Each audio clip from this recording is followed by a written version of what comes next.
कर्नाटक में बीजेपी युवा मोर्चा के नेता प्रवीण निथारू की हत्या कर दी गई। बेल्लारी में कल रात बाइक सवार अज्ञात हमलावरों ने वारदात को अंजाम दिया। बीजेवाईएम नेता की हत्या के खिलाफ बीजेपी कार्यकर्ता सड़क पर उतर गए हैं। मंगलवार को प्रवीण की हत्यारे की गिरफ्तारी की मांग करते हुए पार्टी कार्यकर्ताओं ने जोरदार प्रदर्शन किया। राज्य के सीएम बसवराज बोम्मई ने बीजेपी युवा मोर्चा नेता की हत्या पर गहरा दुख व्यक्त किया। सीएम ने ट्वीट कर शांति की अपील करते हुए भरोसा दिया कि हत्यारों को जल्द से जल्द पकड़ लिया जाए। मेघालय के तुरा में अपने फार्म हाउस में वेश्यालय चलाने के आरोप में बीजेपी नेता बर्नार्ड एन मराक को गिरफ्तार किया गया। बीजेपी नेता की गिरफ्तारी यूपी के हापुड़ से हुई। मेघालय बीजेपी उपाध्यक्ष मराक के खिलाफ सोमवार को पुलिस ने गैर जमानती वारंट जारी किया था। मराक के फार्म हाउस रिम्पू बागान से पुलिस ने 6 नाबालिगों को छुड़ाया था। साथ ही 73 लोगों की गिरफ्तारी हुई थी। नेशनल हेराल्ड केस में सोनिया गांधी से आज तीसरे दौर की पूछताछ होगी। मंगलवार को ईडी ने कांग्रेस अध्यक्ष से 6 घंटे पूछताछ की। सुबह 11 बजे सोनिया गांधी ईडी दफ्तर में पहुंची। करीब 3 घंटे की पूछताछ के बाद सोनिया गांधी को लंच ब्रेक दिया गया। दोबारा 3:30 बजे सोनिया गांधी एक बार फिर ईडी दफ्तर पहुंची। 21 जुलाई को ईडी ने सोनिया गांधी से करीब 2.5 घंटे पूछताछ की।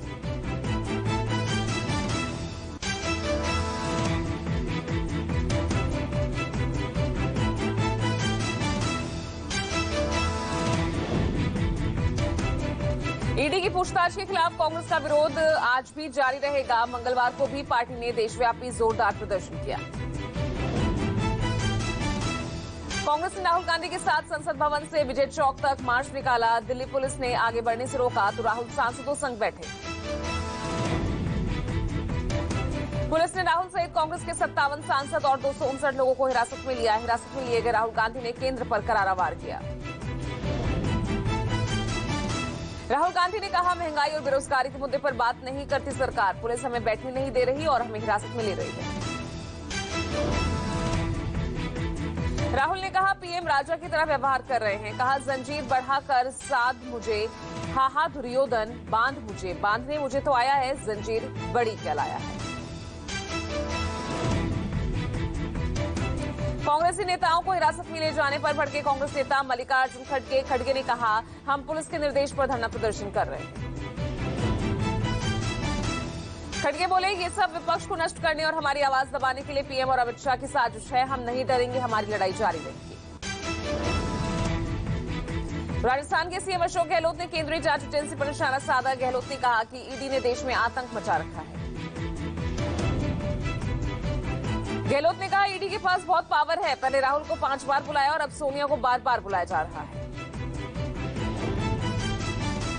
सोनिया गांधी के पेशी के खिलाफ कांग्रेस के सत्याग्रह पर बीजेपी ने हमला बोला। बीजेपी ने कहा कि राहुल सोनिया से पूछताछ क्यों ना।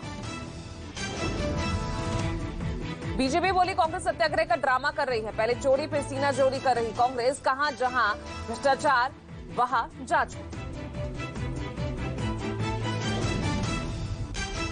कांग्रेस अध्यक्ष सोनिया गांधी से ईडी की चल रही पूछताछ के खिलाफ कांग्रेस हमलावर मोड में है। आज दिल्ली स्थित पार्टी मुख्यालय में राजस्थान के सीएम अशोक गहलोत, आनंद शर्मा, पवन खेड़ा और गुलाम नबी आजाद सुबह 10 बजे प्रेस कॉन्फ्रेंस करेंगे। संसद में मानसून सत्र के दौरान हो रहे हंगामे के बीच विपक्षी दलों की आज बैठक होगी। संसद भवन में होने वाली ये बैठक सुबह 9:30 बजे होगी। उधर कांग्रेस सांसदों की भी सुबह 10:15 बजे बैठक होनी है।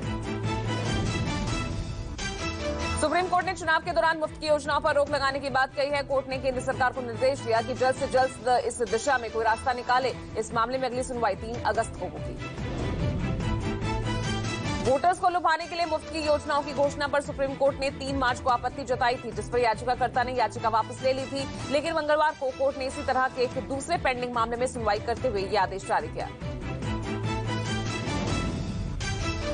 बिहार के किशनगंज में सरकारी स्कूलों में रविवार की जगह शुक्रवार को छुट्टी होने का मामला गर्मा गया है। किशनगंज के मुस्लिम बहुल इलाकों में सरकारी स्कूलों में रविवार की बजाय शुक्रवार को छुट्टी दी जा रही है, जबकि रविवार को क्लास लगती है। राज्य के शिक्षा मंत्री विजय चौधरी ने किशनगंज के डीईओ से इस मामले को लेकर जवाब तलब किया। शिक्षा मंत्री ने कहा कि इस मामले में जो भी दोषी होगा उस पर सख्त कार्रवाई की जाएगी।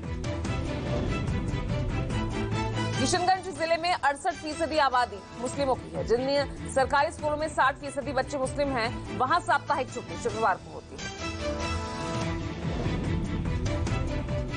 प्रधानमंत्री मोदी 28 और 29 जुलाई को गुजरात तमिलनाडु के दौरे पर रहेंगे। पीएम गुजरात के सांबरकाठा में एक डेयरी प्रोजेक्ट का उद्घाटन करेंगे और चेन्नई में प्रधानमंत्री 44वें चेस ओलंपियाड का शुभारंभ करेंगे। यूपी के पूर्व मुख्यमंत्री और समाजवादी पार्टी सुप्रीमो अखिलेश यादव ने आज अहम बैठक बुलाई है। माना जा रहा है कि राष्ट्रपति चुनाव के दौरान क्रॉस वोटिंग करने वालों के खिलाफ अखिलेश कड़ा एक्शन ले सकते हैं। विधानसभा चुनाव के बाद सपा अध्यक्ष की परेशानी लगातार बढ़ रही है। चाचा शिवपाल यादव और सुबह सपा अध्यक्ष ओम प्रकाश राजभर पहले ही अखिलेश से अलग हो चुके हैं।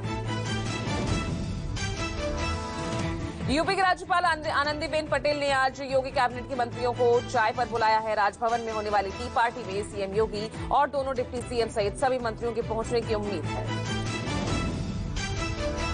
जम्मू कश्मीर के पूर्व मुख्यमंत्री और नेशनल कॉन्फ्रेंस अध्यक्ष फारूक अब्दुल्ला की मुश्किलें बढ़ सकती हैं। जम्मू कश्मीर क्रिकेट फंड घोटाला मामले में पीएमएलए कोर्ट में आज अब्दुल्ला की पेशी होगी। ईडी ने मंगलवार को एनसी अध्यक्ष के खिलाफ चार्जशीट दाखिल की थी। हिमाचल प्रदेश के कांग्रेस प्रभारी राजीव शुक्ला युवा रोजगार यात्रा की तैयारी के लिए धर्मशाला पहुंचे, जहां कांग्रेस के कार्यकर्ताओं ने उनका जबरदस्त स्वागत किया। राजीव शुक्ला ने कार्यकर्ताओं को उत्साहित किया। राजीव शुक्ला आज दोपहर में युवा रोजगार यात्रा की शुरुआत करेंगे। यात्रा में कांग्रेस के शीर्ष नेतृत्व के साथ साथ राज्य कांग्रेस के नेता भी शामिल होंगे।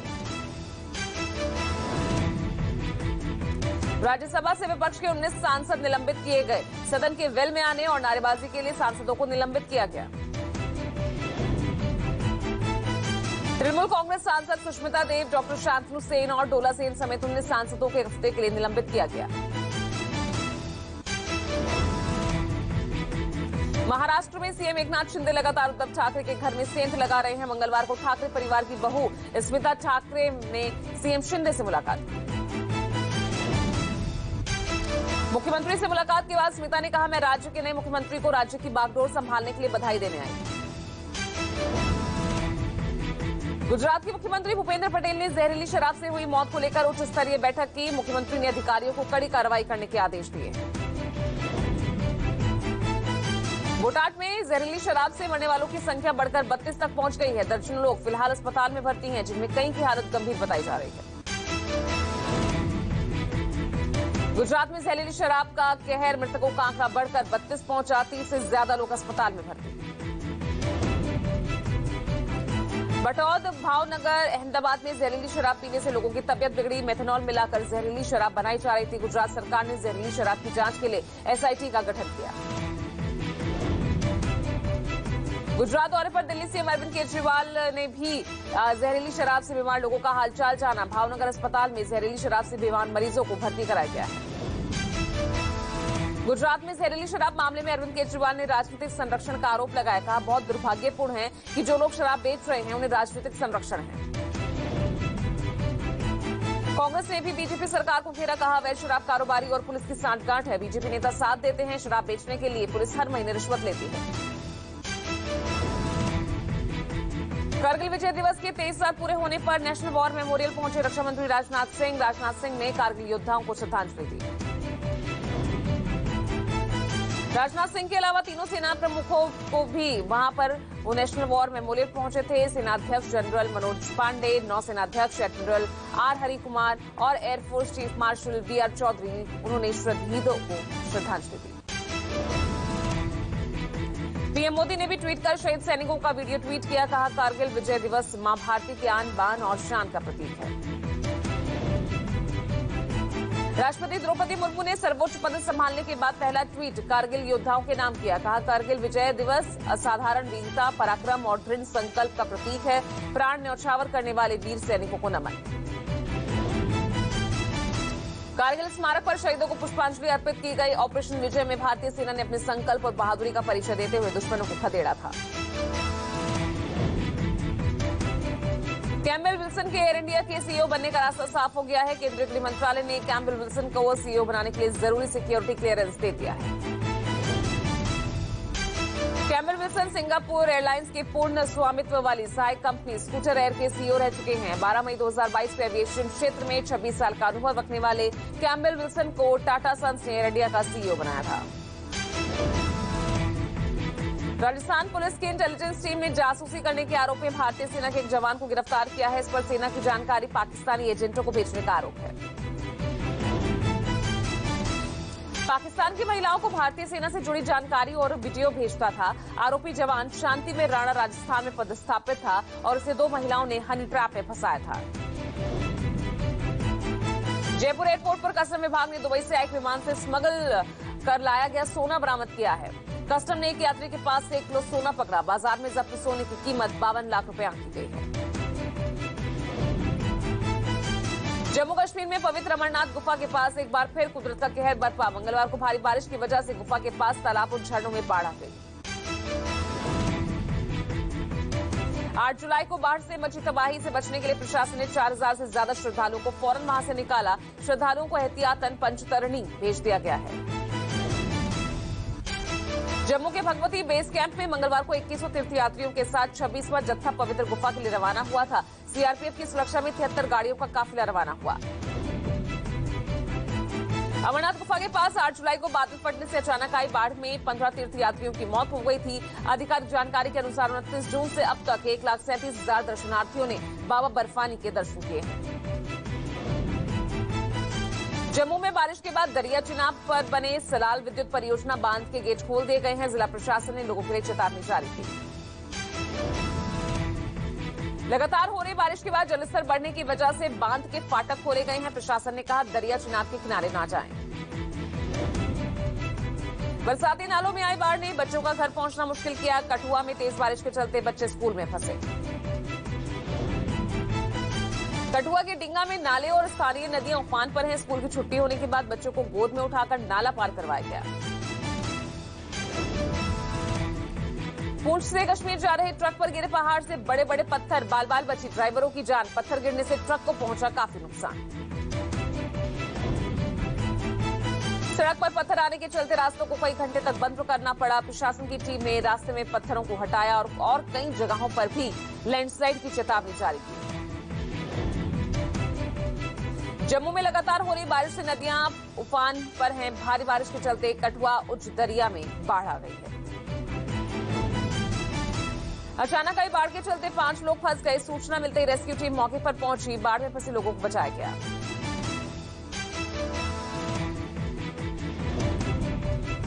जोधपुर में 1 घंटे से ज्यादा तेज बारिश से सड़कें पानी पानी हो गई। तेज बहाव में सड़क पर खड़ी कार पानी में बहती हुई दिखी।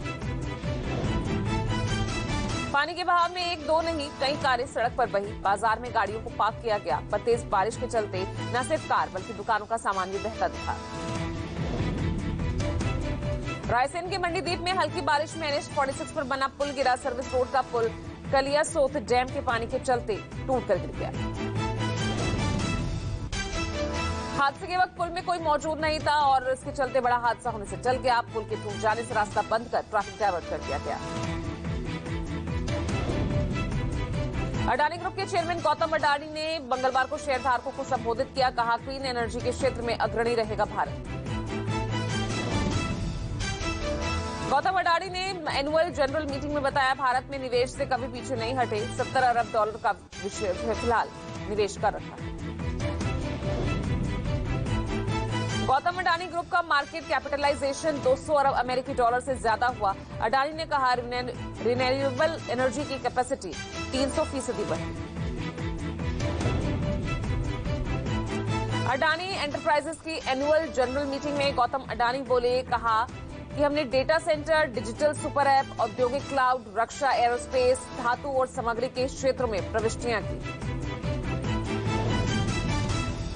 महाराष्ट्र में अब आधार से लिंक होगा वोटर आई कार्ड। 1 अगस्त से शुरू होगी प्रक्रिया। महाराष्ट्र मुख्य चुनाव अधिकारी ने जानकारी दी। मुख्य चुनाव आयुक्त श्रीकांत देशपांडे ने कहा मतदाताओं की पहचान स्थापित करने और मतदाता लिस्ट में जो एंट्री हुई है उसकी वैधता के लिए ये कदम उठाया गया है। 5G स्पेक्ट्रम की नीलामी शुरू हुई।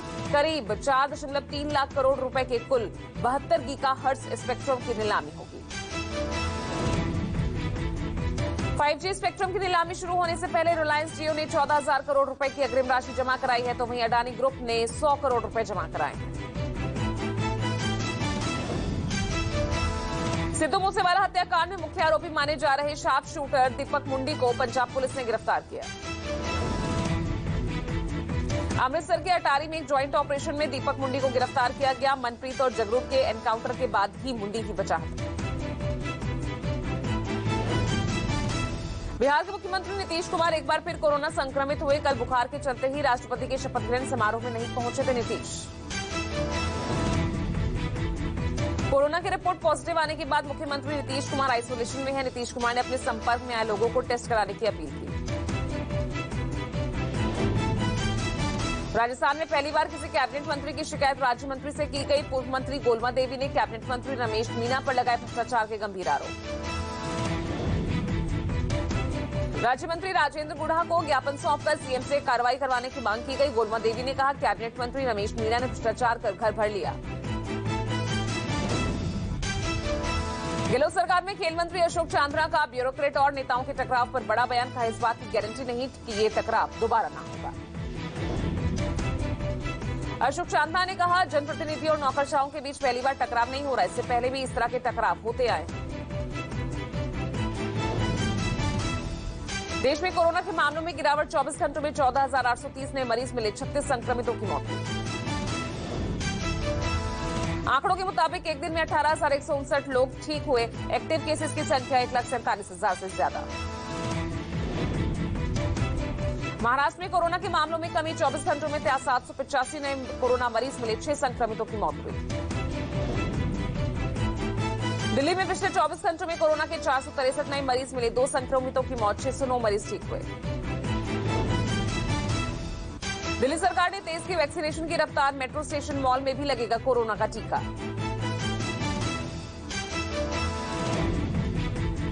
हिमाचल प्रदेश के सोलन में कार में स्टंट करना युवती को भारी पड़ा। पुलिस ने मामला दर्ज कर आगे की कार्रवाई शुरू की।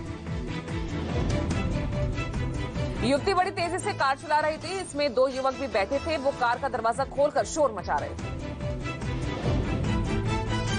युवती के स्टंट का वीडियो वायरल हुआ था। यातायात नियमों का उल्लंघन करने के मामले में युवती से पूछताछ की जाएगी।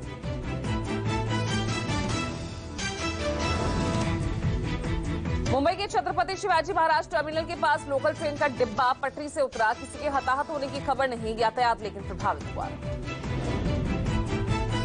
पंजाब के फरीदकोट में मोबाइल के शोरूम में लगी आग। दुकान में रखा लाखों का सामान जलकर खाक हुआ।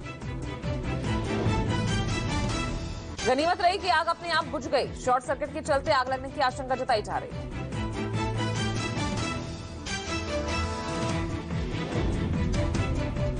अफ्रीकी देश कांगो में शांति मिशन पर गए भारतीय सेना के 2 जवान शहीद हो गए। शांति सेना के खिलाफ हिंसक प्रदर्शन के दौरान भारतीय जवानों की शहादत हुई। उग्र प्रदर्शन के दौरान विद्रोही सैनिक यूएन की शांति सेना के कैंप में घुस गए और फायरिंग शुरू कर दी। इस गोलीबारी में भारत के 2 और मोरक्को का 1 जवान शहीद हो गया।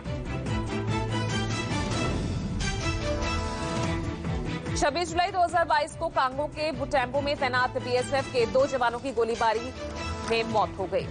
जवानों की शहादत पर एमईए की तरफ से दुख व्यक्त किया गया।